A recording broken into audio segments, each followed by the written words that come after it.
Good day. Hope everybody out there is having a good one. So, finding new music and exploring new genres, new artists, and all that is what we do around here. So, if that's what, type of thing you're into, you might want to take a look around. We got a ton of playlists of awesome artists. Just people that I never would have found hadn't I started following people's suggestions rather than algorithms. So we have been able to explore whole genres and stuff that I didn't even know existed, and get to experience cultures and all sorts of regions through their music, and it's been very fascinating. And one of the things about like Japanese type music is they mix a lot of things, and they genre, they cross the genres. And I get a chance to listen to Beyonce's new album. Well, it was supposedly presented as this was going to be her country album, but when you go to look at it, they say right off the bat it's not a country album, but rather a omni-genre masterpiece. Now, I'll let you decide. I heard stuff that was even reminiscent of Destiny's Child, and yes, I know her career from then to where it is now. I'm not a super Beyonce fan. I've just followed her career, and she's a phenomenal singer. Um, Now, the thing that I want to talk about with the album is there's parts of it where it's like I think she created her own genre or a new like genre, and it's like this kind of gangsta gospel type thing, and that's the only way I could like kind of um think, because it's like it's got those elements there, and same with the country. Now, there's those elements in there, and there's songs that build up, and by right when it's gonna sound like a country song, it kind of ends. Now, some songs are completely just they don't, you know. And I know she's got Jolene on here, and we'll talk about that in a minute. And she did one with Miley Cyrus. Now, I think personally, and I'm not trying to diss Miley Cyrus, I think Beyonce could have carried that song on her own, and then Miley Cyrus could have came in for the chorus. Because they sound beautiful together in the chorus. But I think when they trade off singing, it's Beyonce's got such a silkier, smoother voice, and um there's that juxtaposition there. It works when they're singing together, but when you separate them, it's like this kind of jarring thing. I think Beyonce could have just carried that song on her own. And now Jolene, she changed some stuff around, added some of her own lyrics, and that's all cool. But it felt like, see, there's a lot of it that feels like it's like stripped down. Like some of it feels like these are some ideas that I have for these songs, and they, just keep a simple four on the floor type beat, and sing along to it, or you know whatever. And there's so much that is like really neat. There's a lot of cool things, but at the same time, it's like there's a lot of stuff. It's like, wow, like if you remix this with like session players and actually had like a country band come in and play with this, you could have, an actual country album, or at least some damn awesome country singles that would, probably go platinum or whatnot.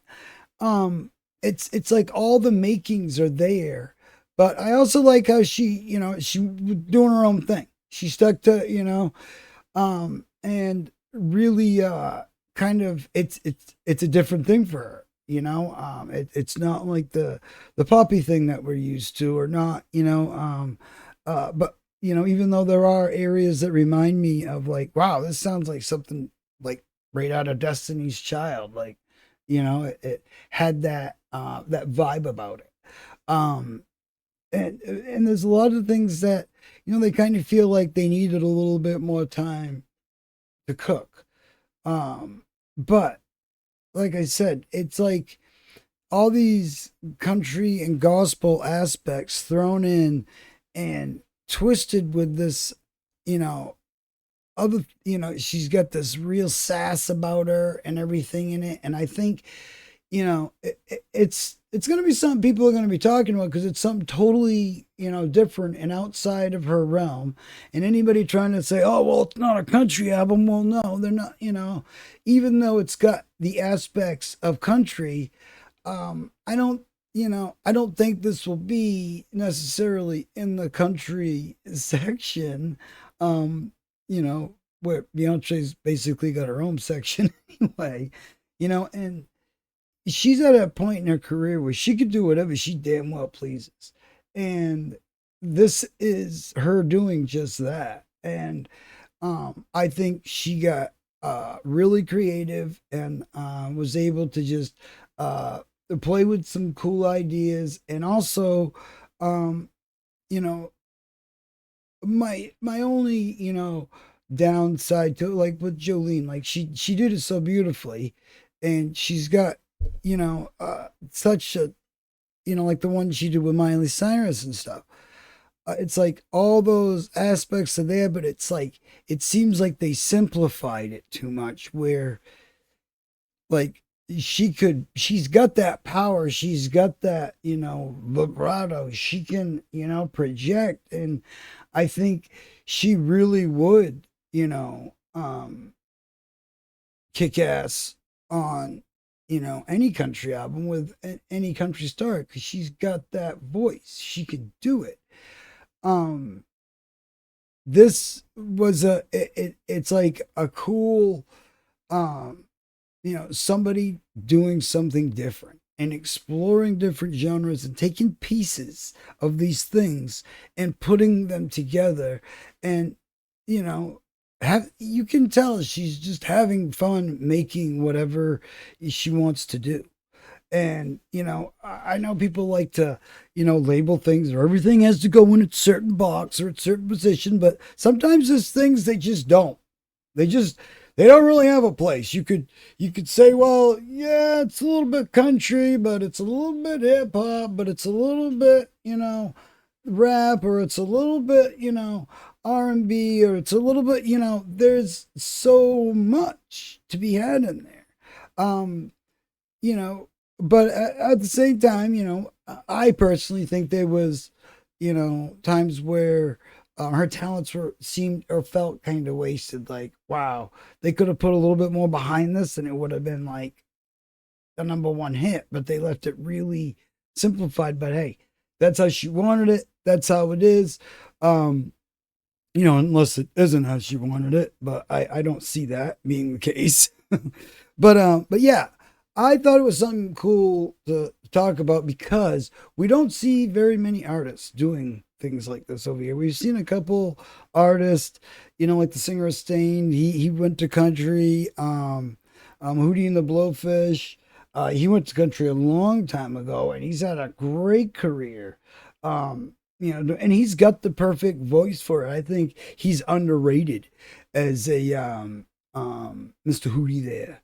Um, I think he's underrated as a country music musician. But at the same time, just going into another genre is one thing, and that could you could say that's a bit easier to just, well, I'm gonna take my skills and just go over here with these country music producers and writers and stuff and try what I do with them. Um, Instead, like I said, this is like experimenting and putting things together that really have this um real stripped down, but at the same time sonically cool feel to them. And there's always going to be haters or whatever. I appreciate things for what they are, for what people are meaning to, I don't necessarily have to be a fan of Beyonce's music or, know all of her songs by heart to get a good grasp on what she's doing here. And I really got a lot of appreciation for it. Whether people like it or not, or if it wants to get canned in the press, or people want to, make videos crapping all over it for being the worst country album ever, blah, blah, blah, blah, blah. I think that's just a waste of time. I think that, that's not what this is. And I think it's really cool. There's so many neat elements in here that, she really did. There's a lot of areas where you're like, did she just create a new subgenre of some sort? Because it feels like that's what's happening right now as we're listening to this. And I think that's cool. I think it's really cool when music, as like, wow, okay, yeah. I never would have thought of putting them two things together, but here we are, and this is pretty cool. So I'd give it a chance, if you're a country fan, give it a chance. If you're a hip hop fan or whatever, I mean, if you already are a fan of Beyonce, you're into this anyway. But I really think that trying to pigeonhole it is not really giving it the respect or whatever it deserves. There's a lot of cool elements in here, but there are some things that I think, if you remixed them with a country band like Session Players, or you gave it a little bit more time to cook, as they say, but at the same time, they're perfectly fine the way they are. And she put it out the way she wanted to, and she did something that was outside of her wheelhouse, and I have a lot of respect for that. And not many start, whether they got all the money in the world or all that. It takes some cojones to do that. Step outside of your bubble and be like, hey, I'm gonna go try this other thing. It could possibly fail miserably, but I'm gonna do it anyway because I want to be able to look back on my history and say that I did that thing. And that's, I got a lot of respect for that. And I think this is an album definitely worth listening to for fans of a lot of different stuff. It's definitely worth checking out. I was impressed with a lot of different things. Like I said, if you're not a fan of Beyonce or whatever, you're probably not going to get into it. If you're not a fan of country or any of that stuff, you're probably not going to, get into it. But I think there's a lot of cool stuff here, and I think she did some pretty neat things and possibly created a few new subgenres for us to talk about. So yeah, kudos, and yeah, have you heard it? What do you think? Let me know in the comments. Anybody's sat down and listened to it, or any of the singles? What do you think? With Joe, I'll add with Jolene, it wasn't just buying the rights; it actually got, Dolly Parton's blessing. Because there are some songs where if they don't like it, they're not gonna, especially if they own their own rights, they'll let you, but if they don't like it, they're not gonna, so yeah. Go check it out, and I hope everybody out there is having a great day. It's going as good as possibly can be. We got tons more news, reviews, reacts, all sorts of good stuff. Let me know what you think, and we'll see you in the next one. Have a great day out there, everybody.